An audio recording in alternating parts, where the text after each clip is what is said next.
পর আজকে হাত দিয়ে দেখি এখানে আজকে কোনো উকুন আঠালি তেমন একটা নাই। ওটা একদম বিনামূল্যে আনছি আমি প্রাণী সম্পদ অফিস থেকে। কোনোভাবেই দর্শক এটাকে আমি চেঞ্জ করতে পারতেছি না, কোনোভাবেই না।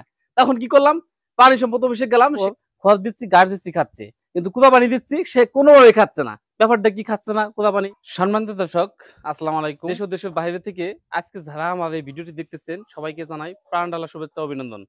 তো দর্শক, আজকে আপনাদেরকে দেখাবো পরজীবী অর্থাৎ উকুন আঠালি কিভাবে একটি গরুর শরীর থেকে আপনারা ধ্বংস করবেন এবং কিভাবে ধ্বংস করবেন, কি ওষুধ দিবেন, ওষুধটা কোথায় থেকে আনবেন, এ টু জেড আজকে আমরা দেখাবো।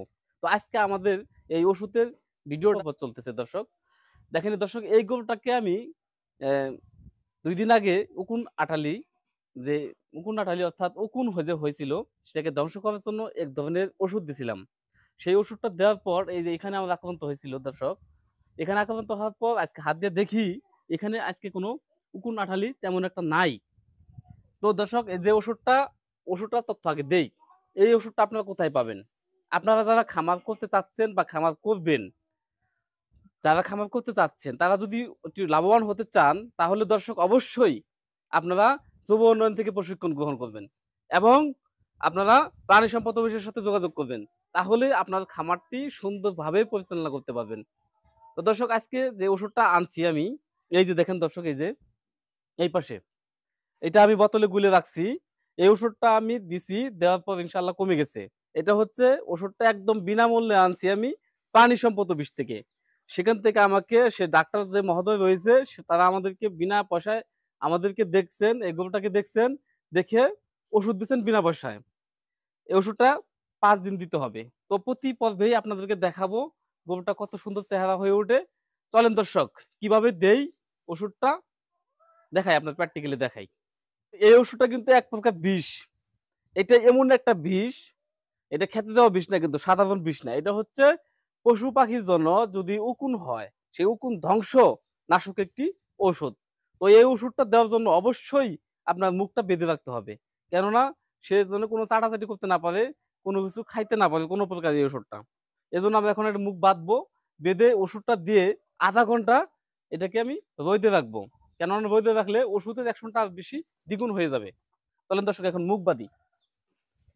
এই দর্শক দেখুন কিভাবে মুখটা বাঁধাই করতে হয়। অবশ্যই এটা বিষাক্ত একটি ঔষধ। আপনারা এই ভুল করবেন না যে না বেঁধেই দিবেন, অবশ্যই বেঁধে নিতে হবে, কেননা বিষাক্ত জিনিস গরু চাটাচাটি করবে। এই দর্শক, সুন্দর করে মুখটা বেঁধে দিয়েছি। কোনো চাটাচাটি করতে পারবে না, কোনো কিছু খাইতে পারবে না। আমরা এখন এটাকে ওষুধ দেব। ওষুধ দেওয়ার জন্য আমরা এখানে একটি কাপড় নিয়ে নিয়েছি, সুতি কাপড়। সেটাকে দিয়ে ভিজিয়ে ভিজিয়ে সুন্দর করে শরীরটা ভিজিয়ে দিব। আচ্ছা ভাই, আক্রান্ত স্থানে দিতে হবে না পুরো শরীরে দিতে হবে? এখন যেহেতু আমাদের এটা উকুনের একটা প্রসঙ্গ, কিন্তু আমার এই জায়গায় বেশি আক্রান্ত হয়েছে, চর্মরোগটা হয়েছে। মানে উকুনের জন্য চর্মরোগ হয়ে গেছে এই জায়গায়, ঘার মতো হয়ে গেছিল। এত এত ধরনের উকুন হয়েছিল, দেখেন না? উকুন হওয়ার কারণে এই গরুটার চেহারা কিন্তু, পেটটা ফোলা দেখতেছেন, একদম চেহারা পরিবর্তন হইতেছে না, রুগ্ন দেখছেন। কোনোভাবেই দর্শক এটাকে আমি চেঞ্জ করতে পারতেছি না, কোনোভাবেই না। তখন কি করলাম, প্রাণী সম্পদ অফিসে গেলাম, সেখান থেকে যে আমি আমার স্যারকে দেখাইলাম যে দেখেন তো এই ওষুধ, এটা কি হয়েছে। এখানে দেখানোর পর আমাকে এই ওষুধটা বিনামূল্যে দিল। আপনি এটা 5 দিন ব্যবহার করেন। একদিন ব্যবহারের পর চেঞ্জ পাচ্ছি। এখন আজকে দ্বিতীয় পর্ব দেখেন, ইনশাল্লাহ দেখেন কিভাবে দিচ্ছি। এই যে আক্রান্ত স্থানেও দিব এবং অন্য জায়গায়ও দিব, কেন আক্রান্ত ওখান থেকে আরেক জায়গায় ছড়াতে পারে। যে ওই এই জায়গায় বেশি আক্রান্ত হয়েছে আমার। ভিজিয়ে সুন্দর করে দিতে হবে।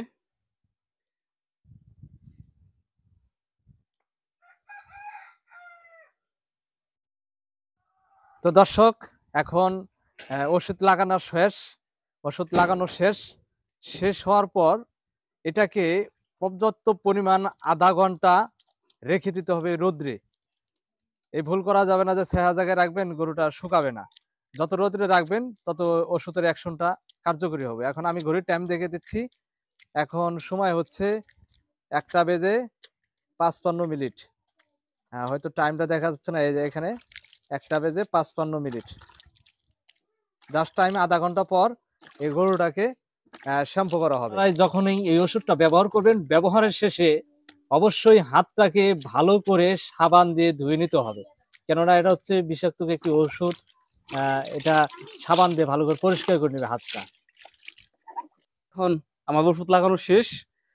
ওষুধ লাগানোর পর এই ওষুধটা লাগানোর পর আপনারা অবশ্যই এই গরুটাকে রোদে বেঁধে আধা ঘন্টা, কমপক্ষে আধা ঘন্টা পর এটাকে সুন্দর করে শ্যাম্পু হোক সাবান হোক ভালো করে দিয়ে দিতে হবে। কেননা এটা হচ্ছে বিষ জাতীয় একটি ওষুধ। এজন্য ভালো করে আপনাদের গোসল করাইতে হবে। করাইয়া তারপর আপনি সুন্দরভাবে তাকে খাদ্য খাওয়াবেন। দর্শক, আপনাদেরকে একটি মূল্যবান তথ্য দিয়ে রাখতেছি। আপনাদের গরুটি কখনোই মোটা তাজা হবে না। কি ভুল করলে মোটা তাজা হবে না? এমন ভুল করা যাবে না আপনার গরুটিকে যতই আপনি খাদ্য খাওয়ান, গরুটি কোনো সময় মোটা তাজা হবে না। এজন্য আপনার করতে হবে কি, আপনি যখন বাজার থেকে একটি গরু আনবেন, কিনে আনার পর ওই গরুটাকে দেখতে হবে ওই গরুটার কোনো পরজীবী রোগ, যেমন উকুন আছে কিনা, আঠালি আছে কিনা, এবং অন্য কোনো সমস্যা আছে কিনা, পেটের সমস্যা আছে কিনা, দাঁতের সমস্যা আছে কিনা, বা পানির নালা হয়েছে কিনা, এদিকে লক্ষ্য রাখতে হবে। যদি কোনো এরকম রোগ হয়ে থাকে তাহলে আপনার গরুটি কোনো সময় মোটা তাজা হবে না। কি করতে হবে? সেই রোগগুলাকে আগে নির্মূল করতে হবে। যেমন নির্মূল করতেছি, দেখেন প্র্যাকটিক্যালি দেখেন। এই গরুটাকে উকুন আঠালি হয়েছিল, আমি এটাকে প্রাণী সম্পদ থেকে একটা ওষুধ আনছি। সেই ওষুধটা এনে আমি মনে করেন ব্যবহার করতেছি। ব্যবহারের পর আমি এটাকে খাদ্য খিলাবো। এখন দেখতেছেন রুগ্ন চেহারা দেখতেছেন একদম কিন্তু স্বাস্থ্য কিন্তু নাই। কেন নাই? খাদ্য কিন্তু চলছে আমার, কিন্তু মোটা তাজা হচ্ছে না। এখন এই ওষুধ লাগানোর পর 5 দিন লাগানোর পর ইনশাআল্লাহ দেখবেন কি রকম মোটা তাজা হয়। এজন্য আপনাদেরকে আমাদের এই চ্যানেলটি সাথেই থাকতে হবে এবং দেখতে হবে মনোযোগ দিয়ে ভিডিও। কেননা আপনারা একটু আসলেন ভিডিওতে দেখে চলে গেলেন তাহলে কিন্তু দর্শক বুঝতে পারবেন না। কেন আমাদের এখনকার চেহারাটা দেখবেন এবং 15 দিন পর আপডেট দিব, সেই আপডেটও দেখবেন। কিন্তু দর্শক, আপনাদেরকে আমি প্রতিনিয়ত আমাদের এই খামারের ভিডিও দেওয়ার চেষ্টা করব। তাহলে আপনারা জানতে পারবেন যে আসলেই যে ইউটিউবে যে ভিডিও দেখছি সেই ভিডিওতে অবশ্যই কার্যকরী একটা ভিডিও। কেননা আমরা কখনোই মিথ্যা কথা বলি না। আমরা দর্শককে ভালো একটি তথ্য দেওয়ার চেষ্টা করি। তো শাহিনুর ভাই, আপনার এই গরুটা কতদিন হয়েছে কিনছেন? 1 মাস প্লাস হয়েছে। 1 মাস প্লাস হয়েছে। কেনার পরে কি এটাকে কীটনাশক করছেন? কেনার পর আমি এই গরুটাকে প্রথমে আনার পর 15 দিন তাকে এই আমাদের খামারের পরিবেশে মেনটেন করতে তাকে সময় লাগছে। কেননা এই গরুটা অন্য বাড়িতে ছিল, সেই বাড়িতে কিভাবে লালন পালন করা হয়েছে, সেই বাড়িতে কি খাওয়া হয়েছে সেটা কিন্তু আমি জানি না। তো এই গরুটা যখন আমি নিয়ে আসলাম বাড়িতে, আনার পর খড় দিচ্ছি, ঘাস দিচ্ছি, খাচ্ছে, কিন্তু কুড়া পানি দিচ্ছি সে কোনোভাবে খাচ্ছে না। ব্যাপারটা কি, খাচ্ছে না কুড়া পানি? তার মানে বুঝলাম ওই বাড়িতে যে ছিল ওইখানে এগুলা খাওয়ার কোনো অভ্যস্ত ছিল না। সে খড়টা আবার যাবা পানি টানি খাইয়েই জীবন যাপন করছে। কিন্তু আমাদের এখানে আমি তো তাকে নিয়মিত দানাদার খাদ্য বা কুড়া পানি এগুলা দেই, সে এগুলা খাইতে চায় না। কি করলাম? আস্তে আস্তে করে অভ্যাস করলাম। অভ্যাস হওয়ার পর আমি তাকে কৃমিনাশক ডোজ করলাম, কৃমির ডোজ করছি। কৃমির ডোজের পর 7 দিন পর আবার কৃমির ডোজ করছি। কেননা কৃমিটা ভালোভাবে মুক্ত করতে হবে। ভালোভাবে যদি মুক্ত না করেন আপনার গরুটি মোটা তাজা হবে না। দর্শক, আবারও বলতেছি, মোটা তাজা হবে না। আপনারা বিরক্ত হবেন না, ঠিক আছে? করার পর আমি মনে করেন ইনশাআল্লাহ আমাদের খাদ্য পদ্ধতিটা সে চলবে। চলার পর ইনশাআল্লাহ আস্তে আস্তে আস্তে ভালোভাবে গ্রোথ চলে আসবে। আপনারা আমাদের চ্যানেলের সাথেই থাকেন, দেখতে পাবেন। তা এই যে আপনি যে এই খাদ্যগুলো খাওয়ালেন, কীটনাশক করলেন, করার পরেও দেখা যাচ্ছে যে আপনার গরু কিন্তু পরিবর্তন হচ্ছে না। হ্যাঁ, এই এখন এখন আগের চেয়ে কিন্তু পরিবর্তন হয়েছে কিছু? পরিবর্তন হচ্ছে না। এটা না হওয়ার প্রধান কারণ হচ্ছে দর্শক, এটা হচ্ছে উকুন হয়েছিল। উকুন হওয়ার কারণে আমি বুঝতে পারিনি যে আসলে মোটা তাজা হচ্ছে না কেন, কি সমস্যা হয়েছে। তখন আমি করলাম কি, যে এই জায়গায় আক্রান্ত হয়েছিল, দেখেন তো, একটু কাছে এনে দেখাও দেখি এদিকে। এই যে এখানে আক্রান্ত হয়েছিল, আক্রান্ত হওয়ার পর হাত দিলে মানে বাজে আর কি, ঠিক আছে, খসখসা বাজে। এবং পশম ফাঁক করে দেখি, লোম করে ফাঁক করে দেখি যে সেই জায়গায় আক্রান্ত হইয়া উকুনে খাইয়া ডিম পাইলে সেখানে ওই যে মাথায় যে খুশকি হয় না, এরকম করে ফেলছে। সে এখানকার একটা সুন্দর একটি ছবি তুলে নিয়ে গেলাম প্রাণী সম্পদ অফিসে।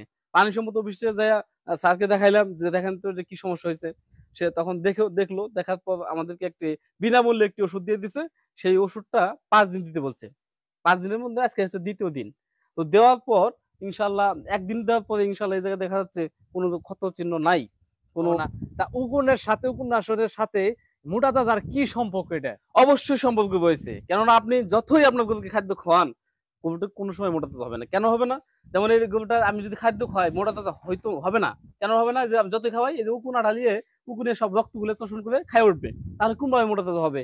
একটা একটা মানুষের শরীরে যদি রোগ থাকে, আপনি তাকে খাওয়াবেন, যত কিছু খাওয়ান, খাদ্য খাক, কোনো কাজে লাগবে না। ডায়রিয়া হয়েছে, আপনি যদি এখন আপেল খাইতেছেন, আপনার আপেল বেরিয়ে যাবে, ওটার কোনো ভিটামিন আপনি পাচ্ছেন না।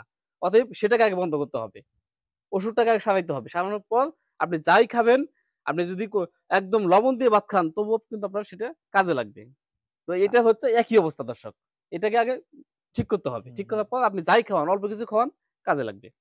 শরীর ঠিক, খাবার সঠিকভাবে খাবেন, খাবারের সঠিক খাওয়ার কারণে মোটা তাজা হবেন। ইনশাআল্লাহ। এরকমই কিন্তু গরু। দর্শক, আপনার এই ভিডিওটা দেখে যদি কোনো পরামর্শের জন্য আপনার সাথে যোগাযোগ করতে চায়, তাহলে কিভাবে যোগাযোগ করবে? আপনার নাম্বারটা যদি বলতেন, হোয়াটসঅ্যাপ অথবা ইমো। আচ্ছা, আচ্ছা, আমার নাম্বার হচ্ছে 01717400860। এটা হচ্ছে আমার হোয়াটসঅ্যাপ নাম্বার। তো এই নাম্বার যোগাযোগ করলে আমাকে পাবেন। এবং আরেকটা যে বিষয় আমি বলে রাখি নতুনদের উদ্দেশ্যে, সেটা হচ্ছে নতুন যারা খামার করতে চাচ্ছেন বা খামার করবেন, অবশ্যই আপনার আগে আ আপনার ওই যুব উন্নয়ন থেকে প্রশিক্ষণ নিবেন। সেখান থেকে প্রশিক্ষণ নিয়ে এই জগতে আসবেন। তাহলে আপনারা সফল হতে পারবেন। তো ধন্যবাদ, সবাই ভালো থাকবেন। আসসালামু আলাইকুম।